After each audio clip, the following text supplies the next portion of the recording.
Hi, my name is Mrs. Taylor and I'm with Studio Ace, and today we're going to be creating a project inspired by American painter Wayne Thiebaud. And the first thing we're going to do is to go through your kit and make sure you have all the necessary supplies. So let's get started. Okay, so for today's project we are going to be creating a cake-inspired sculpture from air-dry clay inspired by the work of Wayne Thiebaud. And here's one that I've already created that I haven't painted. So it's gonna be an actual slice of cake. This one is already dry, and then you're gonna have a little lid so you can use it to put things inside. So it's actually a functional piece of artwork. So before we get started, let's just make sure that you have all the necessary supplies that came in your kit. You should have several colors of paint for later. You should have your 3 primary colors, which you can create any color of the rainbow with. We have blue, red, and yellow. And then you should also have white to create tints to make things lighter, and then black to make shades to make things darker. Along with your paint, you should have 1 paintbrush, but of course, if you have more of your own paintbrushes, please grab them. The other things in your kit should be like a large size popsicle stick, or what they call a tongue depressor, and then a little skewer to help you mold the shape of the clay. The air dry clay, of course, probably came nice and wrapped up so it doesn't dry out. And the little informational sheet, just a little bit, telling you a little bit about who Wayne Thiebaud is. Wayne Thiebaud is actually still alive. He is 99 years old and lives and works in the Sacramento area. This project I think is going to be a lot of fun. So definitely take a look up and read a little bit about him. Look him up online. There's some great interviews and documentaries about him. There's just a few images on here just to kind of give you an idea of what his paintings look like, the rich color and the dark shadows, and how delicious and realistic his treats were as well. So we're gonna go ahead and also get a couple of different supplies that can help you out in this process. So I would grab definitely a cup of water. This one I would definitely get. And then something to roll the clay with to make it flat. If you don't have a rolling pin or a dowel, just a can of food will work. Like I just grabbed a can of olives. Also a very large straw can work as a little roller. So if you don't have a rolling pin for baking, a can of food, a large straw, or a dowel from the garage maybe, or someone in the garage has one. And then I always grab a fork, maybe a butter knife. They don't have to be metal, they can also be plastic. And then your kit should have a plate in it. I'm gonna use an old pizza cardboard for mine so you can see it a little bit better on the camera since I'm working with white clay. All right, so the first thing we want to do to get started after we have all of our supplies set up is to get your air dry clay. And you're going to be creating 2 pieces, right? A little bit larger piece for the actual slice of the cake, and then a flat piece for the lid, right? And then also however you want to decorate. I did whipped cream, and someone told me this actually kind of looks a little bit like the poop emoji too before it's been painted. And then if you want to add any toppings, whether it be sprinkles or strawberry or cherry or anything you like, could be a cookie. So just put this right here so you can see it a little bit. So I'm going to start off by just taking a little bit more than half of my clay, and I'm just going to start flattening it with my hands.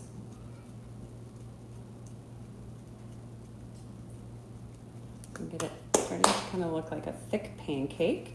And this is when your rolling pin is going to come in. So I'm going to take my can of food and I'm going to start rolling it a little bit flatter, turning it and going it in 2 directions. You can also just use your hand if you prefer to do that.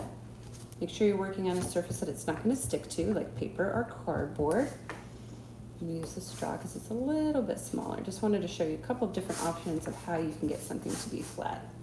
And since this is shifting a bit around me, I'm going to just work on the paper here for a minute. So I'm just going to try to get this nice and even and flat. Kind of flip it and kind of smack it around on the table. That'll also kind of help flatten it. Now, don't feel like you have to make yours the exact same size as mine. You can really do it any size you like. You could do several of them that are small. You could do the one large one. I mean, it's really up to you. I'm just going to show you how to do one that's a little bit bigger so it's easier to see on the camera. So the first thing I'm going to start with is that sort of triangle shape, right? And you can use your butter knife, or you can also use your popsicle stick to cut the triangle shape. These work great for cutting, so do butter knives, but I also use these for blending, which is why they're in your kit. So I'm going to start off by just kind of cutting off the top and then just kind of making a nice little angle, like a piece of cake. Just think about if you were cutting a piece of cake. It doesn't have to be perfect, no piece of cakes are.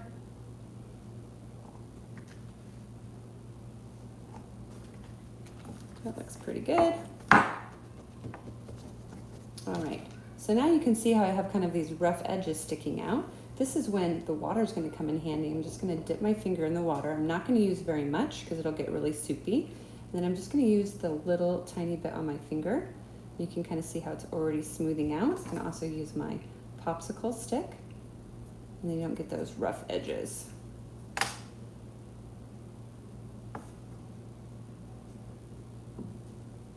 It's kind of smooth. Use your popsicle. See the difference there? Oh my goodness, so much nicer. Now, this can either be the bottom of your cake, or you can set this off to the side and this can be the lid to your cake. I'm gonna make it the bottom of my cake just so it's a little bit easier to get everything lined up. So I'm gonna leave it here. Now I'm gonna make the sides here of the cake that I'm gonna attach to the bottom. And I'm gonna take these same pieces, and I don't think they're quite big enough for my sides. So I'm gonna go ahead and smush all this clay back together. I'm gonna roll out another slab. Just put this now back on my plate. Now this bottom piece doesn't have to be super perfect because you do have some attachments to do, so it might get messed up a little bit. So I'm gonna go ahead and start flattening this out. I'm gonna try to get it kind of longer and skinnier since it's going to be for the sides here. Right, we want it to be long and thin.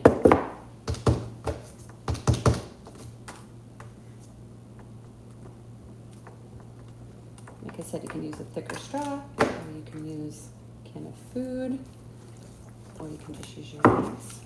Whatever works for you. You can also kind of use the side of your hand. If you hold up one edge of it and kind of apply pressure towards where you're holding it up, it'll start to kind of elongate. So let's see, is that long enough yet? Almost, I think. A little bit longer in this one.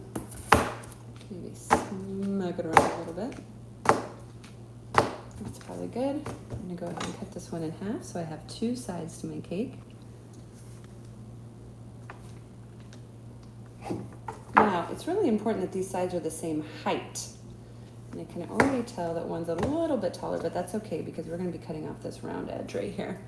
So I'm just gonna line these up, and then I'm gonna cut off the round part that I don't need. I want them to be nice and flat. I'm not going to smooth anything out just yet. I'm just going to set them off to the side. And then come back. Make sure that they're long enough for my cake, which they are. Perfect. So I'm going to go ahead and cut this off.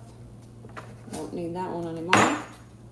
Don't worry too much about if one side is rounded, because one of the sides is going to get really kind of pinched together, which is right here at the point. They're going to get a nice squish, so don't worry too much about if those are flat or rounded. All right, now we're going to attach the two sides like so. And before I do that, I'm just going to make sure the bottom and the top are nice and flat. Use a little bit of water. You want them to be flat, so it's flush on the bottom and also flush on the top so the lid doesn't wobble. I'm just going to kind of give it a little tap, tap, tap. Maybe smooth it out a little bit. Do the same thing with the other one. Smooth it out a little bit. And just give it a little tap so it's nice and flat. Now, how do you attach air dry clay? It's a little bit different than when you use regular clay, because regular clay you would use a scoring and slipping technique, which we don't really need to do with air dry clay. So all you need is water to get it to stick. So you can either put the sides right on the top, or you can put them off to the side. So I believe mine fit better to the side. Let's see how they fit on the top. Or I could do the top. So I'm gonna do the top because that's gonna probably be a little bit easier.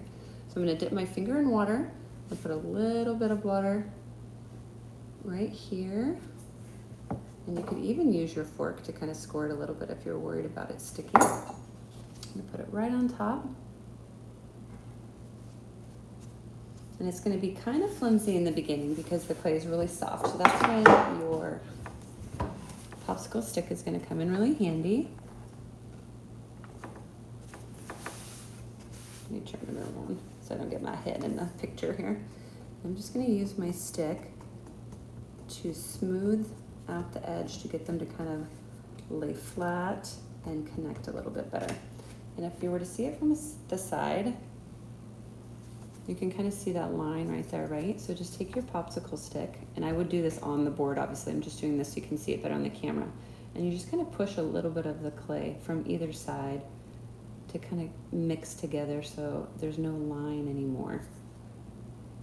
Go up and down, and then you can also go side to side. You can use a little bit of water until you don't see a line anymore and it seems like the clay is a little bit more connected.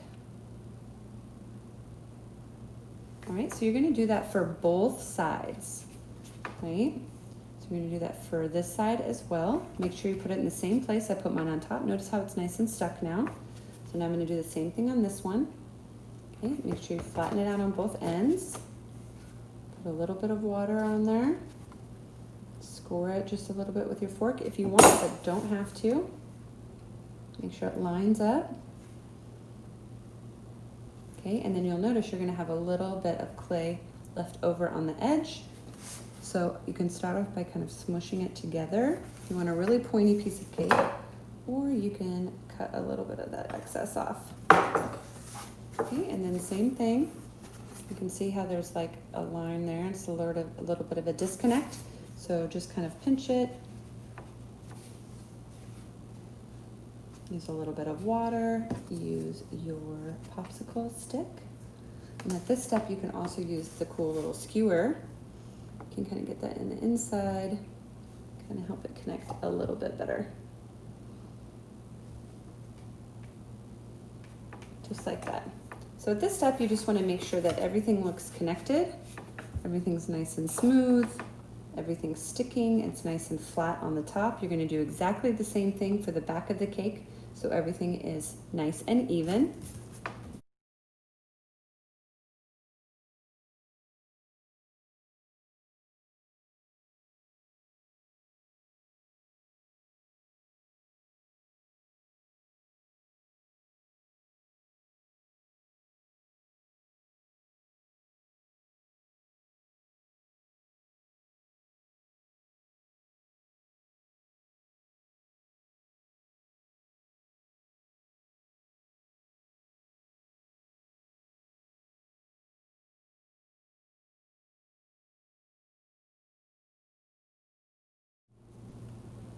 All right, and as soon as it's in pretty good shape, this looks nice and smooth.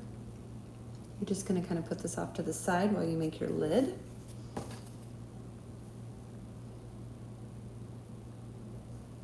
All right, so I'm going to put this off to the side, and I'm going to make another slab with but make sure you have a little bit of clay left over for your decorations, whether you want to put a strawberry on the top, like this one, or a little piece of whipped cream, some chocolate chips, cherry, sprinkles. You don't need much to do a decoration. So I'm going to make another slab again, roll it out, and if you notice any cracking or little pieces, like this is what I would call cracking, then it's really easy to just smooth that out with a little bit of water, and your fingers work really good. You can also use your popsicle stick if it's a big crack.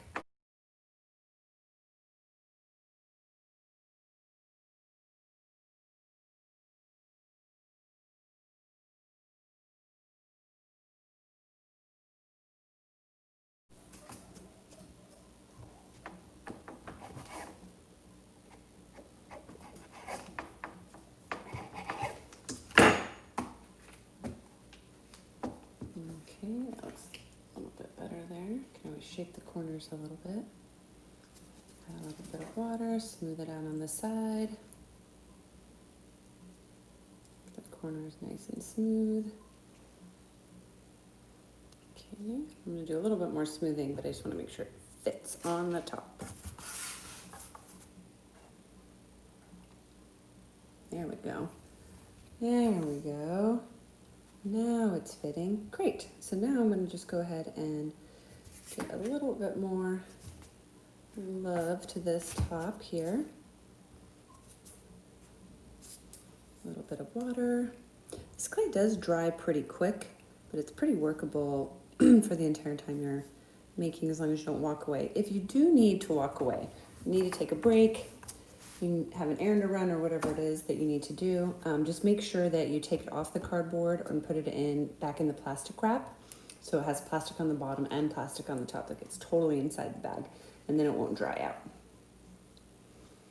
And then if you come back and you find that you want to redo it, you're like, okay, I learned, I can do it better the next time. Smush it back into a ball. Call that wedging, right? Where you put all the clay back into a sphere again and then start fresh. Don't feel like you have to be stuck with your first try. All right, that looks pretty good to me. Now I'm going to start working on some decorations. So for this one, I made a little whipped cream and a little strawberry. So to do like a whipped cream, take some of your leftover clay and you would just make what they call a coil. So you just start making kind of a worm shape. And if it's getting kind of cracky and dry looking, that's not a word, dry-y. If it starts to look like it's cracking and it's getting really dry, and just add a little bit of water, and then we're just gonna roll it on the table, make a coil. This one's getting pretty big, so I'm gonna take some off and get it as thin as you like. I want it to just be long enough so it'll kind of start to curl around on itself. And the water will also help it stick too. Stick to itself. Do points on the end, make it kind of pointy. And then I already have a little bit of water still on here. So I'm just gonna take my coil and I am just gonna start making kind of a circle shape. So it looks kind of like a circle, and then I'm gonna go on top, and then I'm just gonna kind of slowly go towards the inside of the coil every time until it kind of closes off like whipped cream would. Kind of squish it together. Fix any cracks.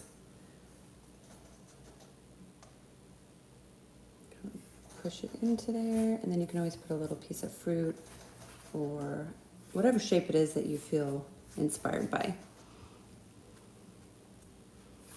Wayne Thiebaud did a lot of different types of decorations on his cakes, if you look at these, right? So like on this one he's got cherry, on this one he's got like little candies, a heart shaped. This one has like a fancy kind of wedding cake design. You could do like a spiral with a coil. That could be really fun. Or you could just do a piece of fruit. I think for this one I might do a cherry. So just make a little ball with your clay. You could do just the cherry, or if you want to do like a cherry stem, same thing. Just make a really, really skinny little coil. You can just use the palm of your hand. It doesn't have to be very big. If you remember cherry stems from anytime you've eaten a cherry, they're pretty skinny. Tiny, tiny, tiny little stems. Take a little bit of water so it'll stick. You don't have to have the stem on it. Obviously on cakes it's not always present, but I think it might add a little something to the cherry.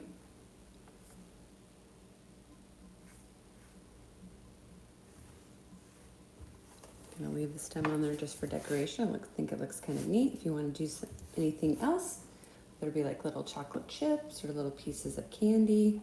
You could shape those with your hands, add a little bit of water, and then just stick them on the top of your cake. However you decide to decorate it, it's totally up to you with however much clay you have left over. If you decided to make a small piece of cake and you have lots of clay left over, make another piece, decorate it completely different. It's so up to you. The possibilities are endless. So at this step, you just want to make sure that everything looks the way you want it before you let it dry, because once air dry clay dries completely, you can't really work with it anymore. So make sure everything's smoothed out on the sides. Make sure that your top fits the way you'd like it to. You can put it on top just to make sure. I'm gonna let my top dry by itself on the side because it's a little bit thinner and it will kind of dip into the container, and you want it to lay flat. So make sure you let it dry to the side there. And then also just make sure that everything lines up, nothing's sagging. And then that's it. Once it's completely dry and it's at this stage where nothing's falling off, it's pretty hard to the touch, then we're gonna go ahead and paint it. All right, now that your amazing slice of cake sculpture is dry, it's ready to be painted. Your kit came with one brush, but for the sake of time, I'm gonna be using several brushes just so the video isn't too long. But what you're gonna wanna do is make sure that you have a small cup of water nearby so you can be cleaning your brush in between colors. Your kit came with all the colors you would need to pretty much make any color that you want. So you have to think about, before you start painting, what colors do you want your cake to be? What color do you want the frosting to be? Do you want to have like sort of a layered effect on the side of the cake? Like Wayne Thiebaud is really kind of well known for having that like jam filling in the middle. So I will probably do like a pinkish red jam in the middle and then maybe either a yellow cake or a chocolate cake. Whatever you want, you have to decide before you start mixing that when you have enough paint and so you mix the right colors. So obviously you have your primary colors to work with. You have yellow, red, and blue. You could mix any colors from these three. So some of the more popular secondary colors would be like orange, right? Orange would be red and yellow mixed together. If you want it to be a little bit more on the red side, you would add more red. And same thing, if you want it to be a little more of a yellowy orange, then you would add more yellow.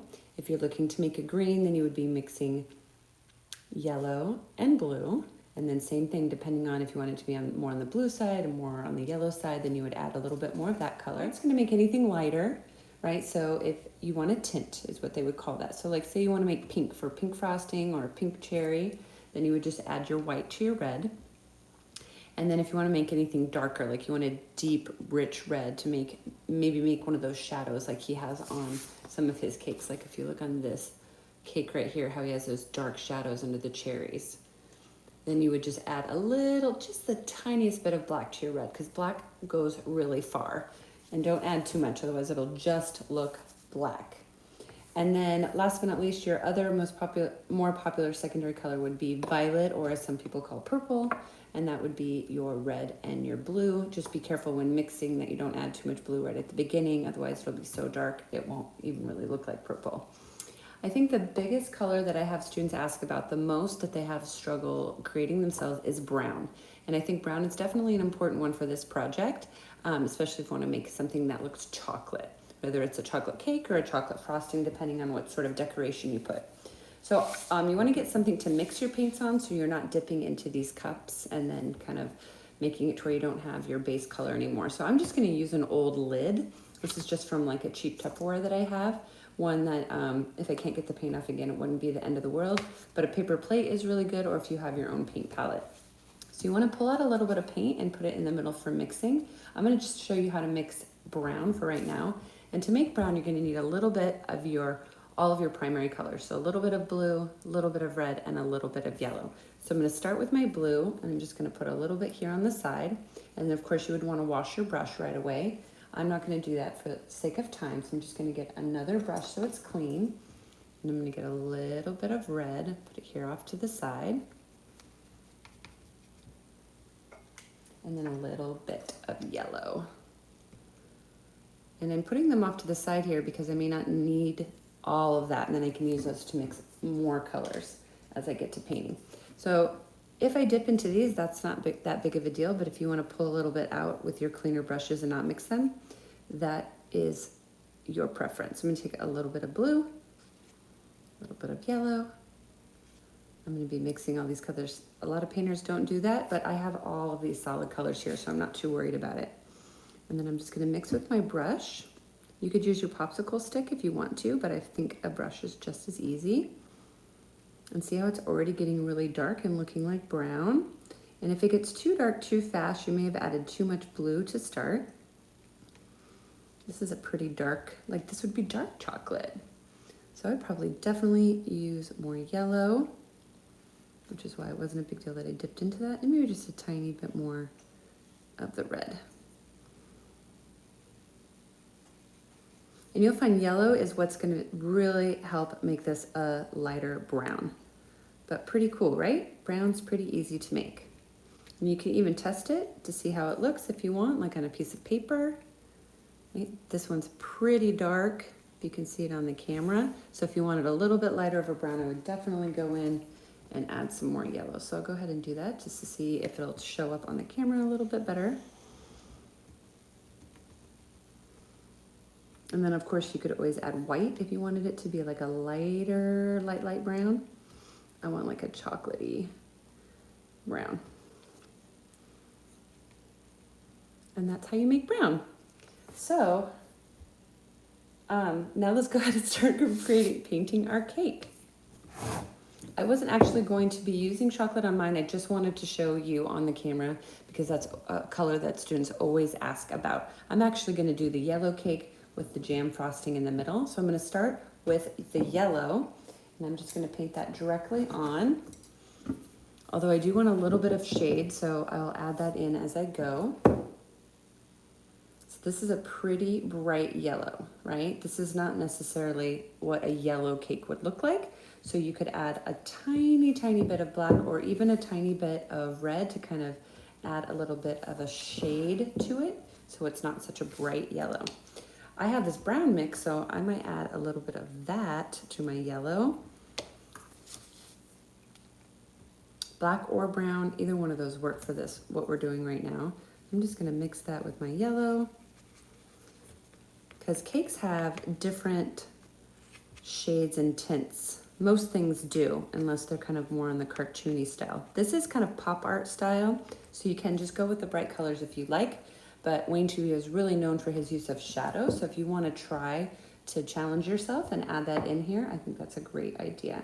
So I'm going to put just a little bit of the darker kind of yellowy brown towards the bottom where I would have a little bit of a shadow, and then I'm just going to go straight back in to my yellow so it kind of blends together.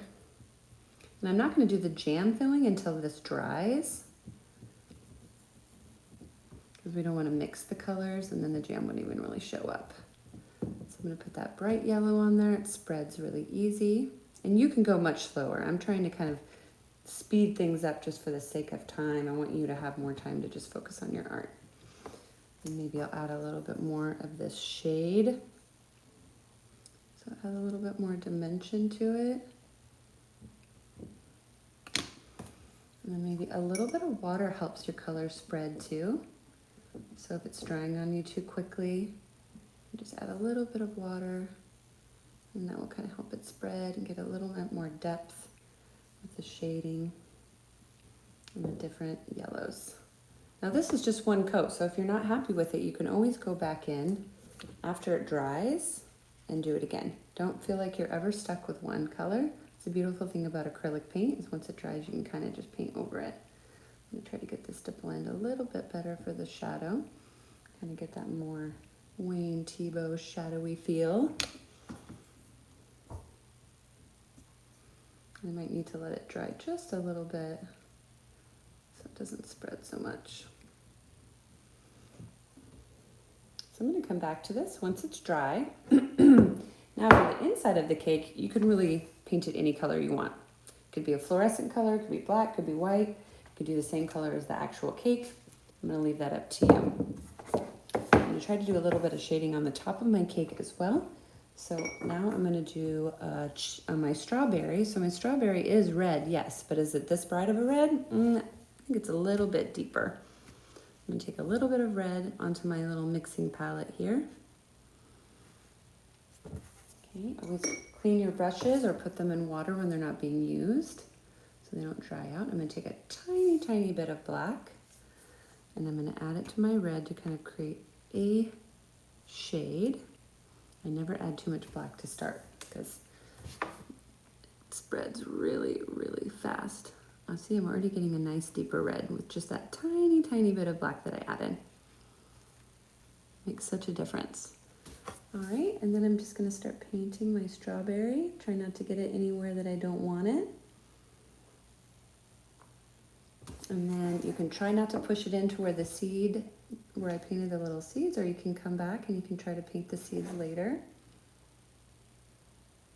And if you find that the paint's going on too thick or it's drying too fast, you can just add a little bit of water.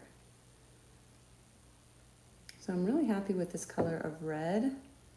that I created, and it's not going into the seeds, which is awesome.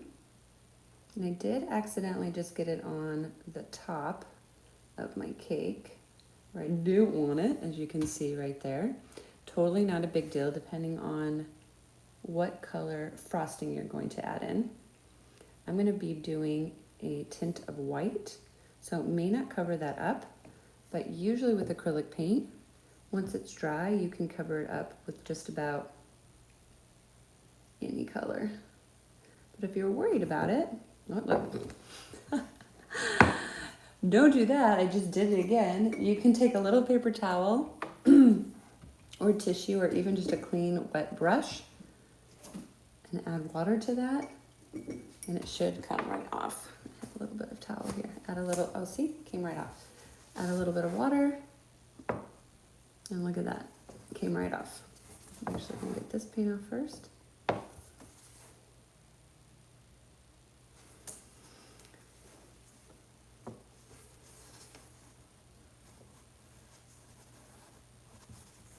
All right, I'm just gonna go ahead and let that dry.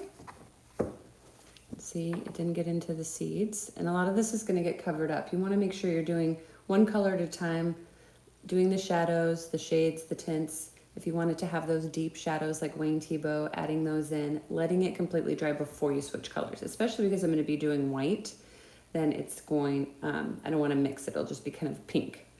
So I'm gonna go ahead and paint this, and then I'll show you how it turns out.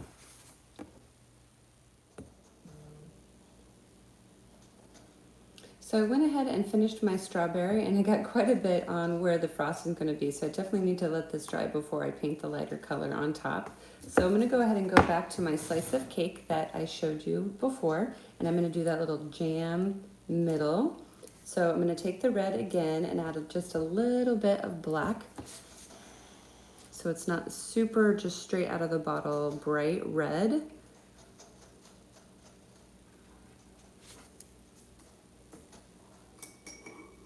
Always make sure you use a different brush so you don't mix your colors, especially if you have a lot of paint left. You don't want to compromise it. Take a little bit of black, add it to my red. So it's a nice deep red, just like my strawberry. Okay, and you want to go really slow when you're trying to do a straight line. I want to do a little jam middle. Obviously make sure your paint is dry. And I'm just going to go right on top.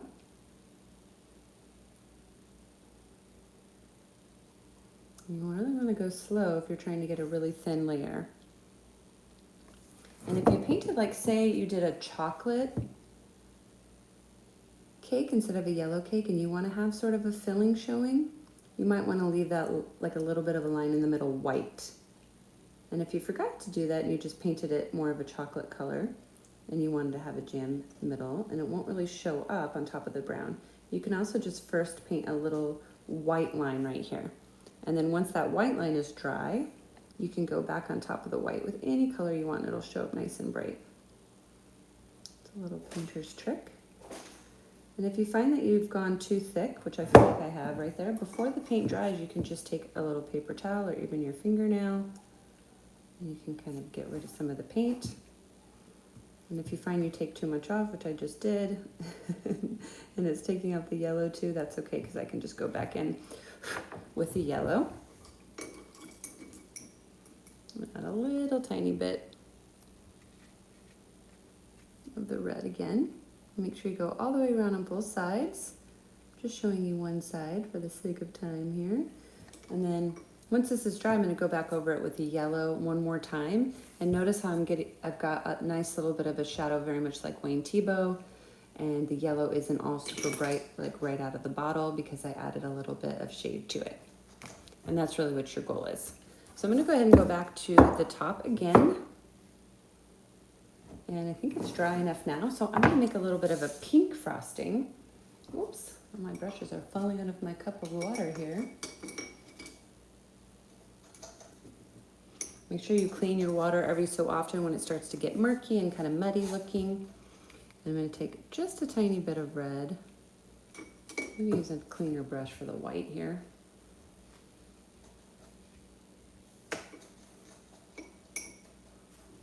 Okay, and you don't need much red to make it pink, so make sure you start off really small.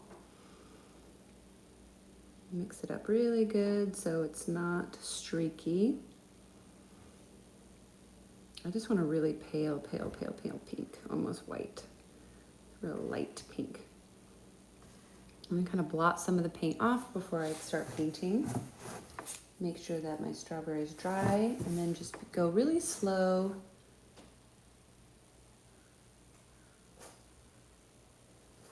So you can cover up all the spots that you don't want to have red from the strawberry on. There we go. And now I've covered up my little mistakes I made by accidentally getting the red on the frosting, and now I have a nice pink frosting.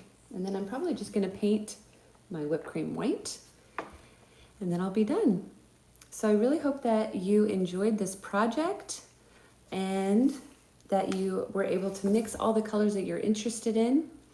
Make sure you look any color up online that you wanted to add to your cake if you couldn't remember how to mix it, adding all your details, and then when it's completely done and dry, you have an awesome little pop art container that you can show off to all your family and friends.